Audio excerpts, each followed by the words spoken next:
ਗੁਰਬਤ ਵਿੱਚ ਖੁਸ਼ੀ ਆ ਜਾਏ ਤੇ ਬੜੀ ਜ਼ਿੰਦਗੀ ਹਸੀਨ ਬਣ ਜਾਂਦੀ ਹੈ। ਤੇ ਕਦੀਰ ਨੇ ਇੰਜ ਘੇਰ ਕੇ ਸੱਟਿਆ, ਮੇਰੀ ਬੀਵੀ ਨੂੰ ਅਟੈਕ ਹੋ ਗਿਆ।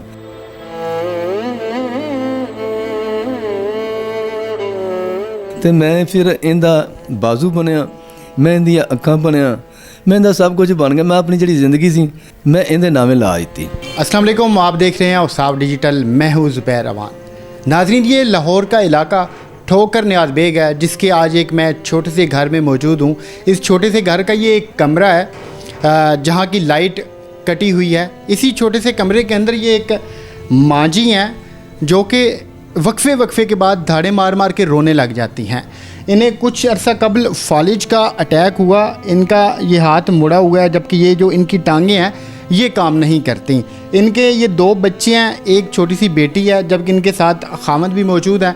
इन्होंने मुझे बताया कि ये सिक्योरिटी गार्ड का काम करते थे, मगर अब जब से इनकी बेगम को अटैक हुआ है फालिज का, उसके बाद इन्हें चूँकि हर वक्त इनके पास रहना पड़ता है, इनकी तमाम ज़रूरियात को पूरा करना पड़ता है, जिसकी वजह से इनकी नौकरी भी चली गई है।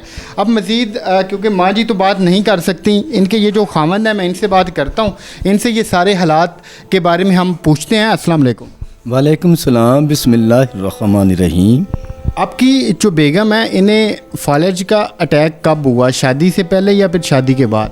जी ਜਦੋਂ ਮੇਰੀ ਸ਼ਾਦੀ ਹੋਈ ਨਾ ਤੇ ਉਸ ਤੋਂ 20 ਸਾਲ ਬਾਅਦ ਮੈਨੂੰ ਇੰਤਜ਼ਾਰ ਕਰਨਾ ਪਿਆ। ਅੱਲਾਹ ਤਾਲਾ ਨੇ ਔਲਾਦ 20 ਸਾਲ ਬਾਅਦ ਮੈਨੂੰ ਅਤਾ ਕੀਤੀ ਵਡਾਬੇ 'ਚ।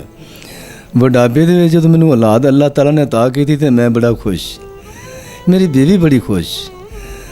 ਇੱਕ ਖੁਸ਼ੀ ਜੇ ਗੁਰਬਤ ਵਿੱਚ ਖੁਸ਼ੀ ਆ ਜਾਏ ਤੇ ਬੜੀ ਜ਼ਿੰਦਗੀ ਹਸੀਨ ਬਣ ਜਾਂਦੀ ਹੈ। ਜਦੋਂ ਸਾਡਾ ਖੁਸ਼ੀ ਦਾ ਕੋਈ ਵੀ ਟਿਕਾਣਾ ਨਾ ਰਿਹਾ ਤੇ ਸਾਨੂੰ ਨਹੀਂ ਸੀ ਪਤਾ ਕਿ ਮੇਰੀ ਬੀਵੀ ਨੂੰ ਅਟੈਕ ਹੋ ਜਾਣਾ ਸੀ। ਤੇ ਕਦੀਰ ਨੇ ਇੰਜ ਘੇਰ ਕੇ ਸੱਟਿਆ, ਮੇਰੀ ਬੀਵੀ ਨੂੰ ਅਟੈਕ ਹੋ ਗਿਆ। ਅੱਗੇ ਗੁਰਬਤ ਤਾਂ ਹੈ ਸੀ, ਅੱਲਾਹ ਤਾਲਾ ਨੇ ਮਿੱਠਾ ਮੇਵਾ ਅੱਲਾਹ ਤਾਲਾ ਸਾਰਿਆਂ ਨੂੰ ਅਤਾ ਕਰੇ, ਅੱਲਾਹ ਤਾਲਾ ਸਾਰਿਆਂ 'ਤੇ ਰਹਿਮ ਕਰੇ।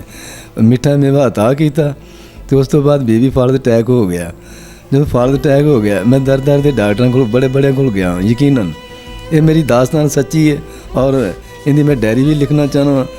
ਤੇ ਮੈਂ ਫਿਰ ਇਹਦਾ ਬਾਜ਼ੂ ਬਣਿਆ, ਮੈਂ ਇਹਦੀਆਂ ਅੱਖਾਂ ਬਣਿਆ, मैं इंदा सब कुछ बन गया। मैं अपनी जी जिंदगी सी मैं इहदे नामे ला दी। ये अभी अपनी जो इनकी ये बीवी हैं, इनके सारे ये काम करते हैं, इनके सर में कंघी करते हैं, इनके हाथ पाँव दबाते हैं, इनकी मेडिसिन वगैरह लेकर आते हैं। तो इनका इलाज आपने कहाँ से करवाया, अभी डॉक्टर क्या कहते हैं? जी मैं चूंग वाले को भी लैके गया सा डॉक्टर को, तो उत्थे भी मैं फायदा को नहीं होया। महीना सवा लैके जाता रहा रक्शे ते, महीना को 1.5 ਇੱਥੇ ਲੈ ਕੇ ਗਿਆ ਵਾ ਆਪਣਾ ਜਨਾਹ 'ਚ, ਉੱਥੇ ਵੀ ਫਾਇਦਾ ਕੋਈ ਨਹੀਂ ਹੋਇਆ। ਡਾਕਟਰ ਤਾਂ ਇਹੀ ਕਹਿੰਦੇ ਨੇ ਪੈਸੇ ਬਹੁਤ ਜ਼ਿਆਦਾ ਲੱਗਦੇ ਨੇ, 5-5 10 ਹਜ਼ਾਰ ਦਾ ਟੀਕਾ ਲੱਗੇ ਦਾ, ਫਾਲਜ ਦਾ ਪੱਠੇ ਖਿੱਚੇ ਗਏ ਨੇ। ਅਤੇ ਇਹ ਜਦੋਂ 5-5 10 ਹਜ਼ਾਰ ਦਾ ਟੀਕਾ ਲੱਗਿਆ ਤਾਂ ਇਨਸ਼ਾਅੱਲਾ ਇਹਦਾ ਖਿਚਾਓ ਪੱਠਿਆਂ ਦਾ ਬਿਲਕੁਲ ਬਿਹਤਰ ਹੋ ਜਾਏਗਾ, ਇਹ ਠੀਕ ਹੋ ਜਾਏਗਾ। ਉਹ ਜਿਹੜੇ ਟੈਸਟ ਹੀ ਬਹੁਤ ਜ਼ਿਆਦਾ ਪੈਸਾ ਖਰਚਾ ਆਉਂਦਾ, ਮੇਰੇ ਤਾਂ ਵਸੈਲ ਹੀ ਨਹੀਂ ਨੇ। ਅਸੀਂ 10 ਦਿਨ ਫਾਕਾ ਕਸ਼ੀ ਦੇ ਵਿੱਚ ਹੀ ਇੱਥੇ ਸੌਂ ਜਾਂਦੇ ਹਾਂ ਬਗੈਰ ਬੱਤੀ ਦੇ ਨਾਲ ਵੀ ਬੜਾ ਬੁਰਾ ਹਾਲ ਹੋ ਜਾਂਦਾ ਹੈ। ਇਹ ਬੱਤੀ ਬਿਲਕੁਲ ਵੀ ਨਹੀਂ, ਪੰਖੇ ਨਹੀਂ ਚੱਲ ਰਹੇ, ਲਾਈਟ ਨਹੀਂ, ਬੱਤੀ ਕਿੱਥੇ ਗਈ ਹੈ ਤੁਹਾਡੀ? ਬੱਤੀ ਜੀ ਮੀਟਰ ਹੈਗਾ ਸੀ, ਉਹ ਜਿਹੜੇ 4 ਆਨੇ ਮੈਂ ਕਮਾਉਂਦਾ ਸਾਂ, ਜਿਹੜੇ ਪੈਸੇ ਆਉਂਦੇ ਸਨ ਇਹ ਲੱਗ ਜਾਂਦੇ ਸਨ ਮੇਰੀ ਵਾਈਫ 'ਤੇ। ਜਦੋਂ ਮੇਰੀ ਬੇਗਮ 'ਤੇ ਪੈਸੇ ਲੱਗ ਜਾਂਦੇ ਸਨ, ਉਹ ਇੱਥੋਂ ਖਰਚਿਆਂ ਜੋ ਆਮਦਨ ਬੜੀ ਘੱਟ ਸੀ, ਦਿਹਾੜੀ ਵਾਲਾ ਬੰਦਾ ਸਾਂ, ਉਹ ਫਿਰ ਕਿੱਥੇ ਮੈਂ ਪੂਰੇ ਕਰਦਾ। ਕਦੀ ਬਲੱਡ ਤੇਜ਼ ਹੋ ਜਾਣਾ, ਕਦੀ ਸ਼ੂਗਰ ਲੋ ਹੋ ਜਾਣੀ, ਕਦੀ ਫਾਲਤ ਅਟੈਕ ਜਨਾਬ, ਇਹਦੀ ਵਜ੍ਹਾ ਤੋਂ ਦਵਾਈ ਮੈਡੀਸਨ ਲੈਣਾ ਪੈ ਜਾਂਦਾ ਸੀ। ਉਹ ਫਿਰ ਸਾਡਾ ਰੋਟੀ ਦਾ ਵੀ ਗੁਜ਼ਾਰਾ ਗਿਆ। ਜਦੋਂ ਰੋਟੀ ਦਾ ਵੀ ਗੁਜ਼ਾਰਾ ਗਿਆ ਤੇ ਫਿਰ ਪਾਣੀ ਪੀ ਕੇ ਸੌਣਾ ਪੈ ਗਿਆ। ਲੇਕਿਨ ਕਿਸੇ ਗੁਆਂਢੀ ਨੂੰ ਤੰਗ ਨਹੀਂ ਕੀਤਾ, ਪਿੰਡ ਦੇ ਵਿੱਚ ਕਿਸੇ ਨੂੰ ਸੁਣਾਇਆ ਤੱਕ ਨਹੀਂ। ਲੇਕਿਨ ਇਹ ਦਾਸਤਾਨ ਮੇਰੇ ਪੂਰੇ ਪਿੰਡ ਦੇ ਵਿੱਚ ਮਸ਼ਹੂਰ ਹੈ।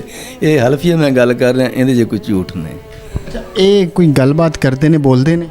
ਥੋੜਾ ਜਿਹਾ ਕੋਈ ਗਨਾ ਦਿਓ, ਗਾਣਾ ਸੁਣਨਾ ਹੋਏ ਤੇ ਫਿਰ ਥੋੜਾ ਜਿਹਾ ਅੱਲਾ ਕਹੇ, ਅੱਲਾ ਅੱਲਾ ਅੱਲਾ ਕਹੇ, ਅੱਲਾ ਕੁਲ ਅੱਲਾ।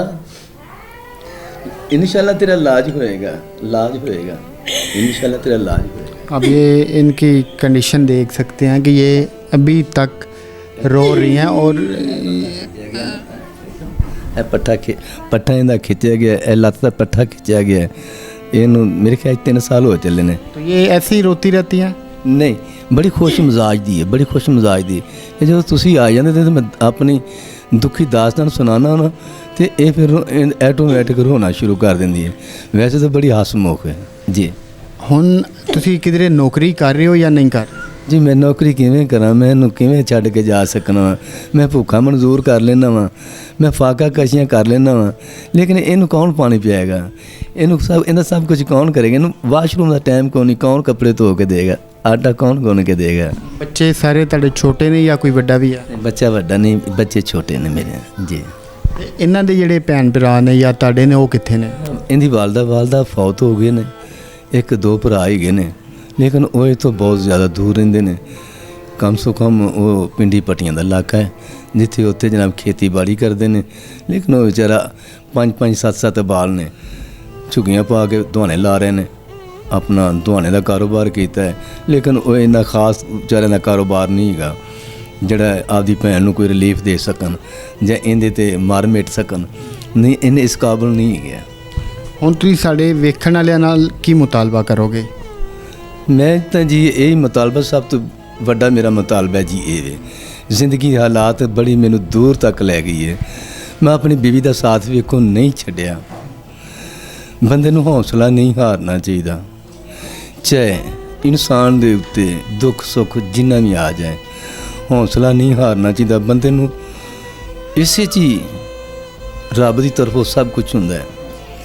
ਅੱਲਾਹ ਤਾਲਾ ਦੀ ਰਜ਼ਾ 'ਤੇ ਖੁਸ਼ ਹੋਣਾ ਚਾਹੀਦਾ, ਅੱਲਾਹ ਤਾਲਾ ਦਾ ਹਰ ਟਾਈਮ ਸ਼ੁਕਰੀਆ ਅਦਾ ਕਰਨਾ ਚਾਹੀਦਾ। ਲੇਕਿਨ ਬੀਬੀਆਂ 'ਤੇ ਕੋਈ ਜ਼ੁਲਮ ਨਾ ਕਰੇ, ਬੱਚੀਆਂ 'ਤੇ ਕੋਈ ਜ਼ੁਲਮ ਨਾ ਕਰੇ। ਜਦੋਂ ਬੀਵੀਆਂ ਨੂੰ ਛੱਡ ਕੇ ਇਨਸਾਨ ਚਲਾ ਜਾਂਦਾ ਹੈ, ਕਿਸੇ ਦੀ ਬੇਟੀ ਵੇਚ ਕੇ ਜਾਂਦੀ ਹੈ, ਤੇ ਉਹਦੇ 'ਤੇ ਸਾਈਂ ਕਿਉਂ ਜ਼ੁਲਮ ਕਰਦਾ ਹੈ? ये दोवें ताड़े छोटे बच्चे ने हाल? जी जी। बेटा आप ज़रा आगे आओ, मैं ये कोशिश करता हूँ इन बच्चों से भी। आप यहाँ पे आओ। ये ताड़े बच्चे स्कूले नहीं जाते? जी जाते ने, कच्ची कच्ची पढ़ते हैं। क्या नाम है आपका? बनियामीन। बनियामीन, आप कहते हो आपकी अम्मी ठीक हो जाए? हैं? आपकी अम्मी ठीक हो जाए, हाँ इनका इलाज हो जाए? हाँ कहता हूँ। ये आपका बड़ा भाई है छोटा भाई है? बड़ा। ये कौन सी क्लास में पढ़ता है? 2 में। नाज़रीन, इनका नंबर हम स्क्रीन पे दे रहे हैं, आप उस नंबर पे इनसे रब्ता करें। आप में से कोई भी शख्स जो इनका इलाज करवाना चाहता है, आप में से कोई भी शख्स जो इनको फिर से कोई नौकरी दे जिसकी वजह से ये अपने घर का सर्कट चला सकें, क्योंकि अभी इनके घर में खाने पीने को कुछ नहीं है, लाइट इनकी वैसे नहीं है यहाँ पे। ये सारी बातें इन्होंने हमें बताई हैं, अभी आपने भी सुन ली हैं। तो इनका नंबर दे रहे हैं, आप इस नंबर पे रब्ता करें इनसे। मेरी गुजारिश है कि साड़ी हेल्प की जाए। साड़ी ये कोई अपना नौटंकी नहीं, ये हकीकत है मेरी कहानी यार, इनू सीरीयस लिया जाए। साढ़े हालात ਤੇ ਅੱਲਾਹ ਤਾਲਾ ਉਹਨੂੰ ਬੜਾ ਨਵਾਜ਼ੇਗਾ ਸੋਹਣੇ ਨਬੀ ਦੇ ਸਦਕੇ, ਪੰਜ ਤਨ ਪਾਕ ਦੇ ਸਦਕੇ, ਕਿ ਸਾਡੇ ਹਾਲਾਤ ਨੂੰ ਵੇਖ ਕੇ ਜੇ ਕਿਸੇ ਨੂੰ ਯਕੀਨ ਆ ਜਾਏ ਤੇ ਕਿ ਵਾਕਈ ਸੱਚੀ ਕਹਾਣੀ ਹੈ ਇਹ ਮੁਹੱਬਤ ਦੀ ਦਾਸਤਾਨ। आप इस नंबर पे रब्ता करें। आप यहाँ पे ठोकर न्याज़ बेग आएँ, इनका घर देखें, इनके हालात देखें, आप ये माँ जी को देखें। उसके बाद अगर आप मुतमईन हो, आपसे जितना हो सके आप अपनी आखिरत संवारने के लिए इनकी हेल्प कीजिएगा। इन्होंने हमें बुलाया अपने पास, हमने इनकी आवाज़ आप तक पहुंचा दी है। अब जो आपका फ़र्ज़ है वो आपको पता है। अपनी दुआओं में इनको याद रखिएगा। मिलते हैं किसी और वीडियो में। अल्लाह हाफ़िज़।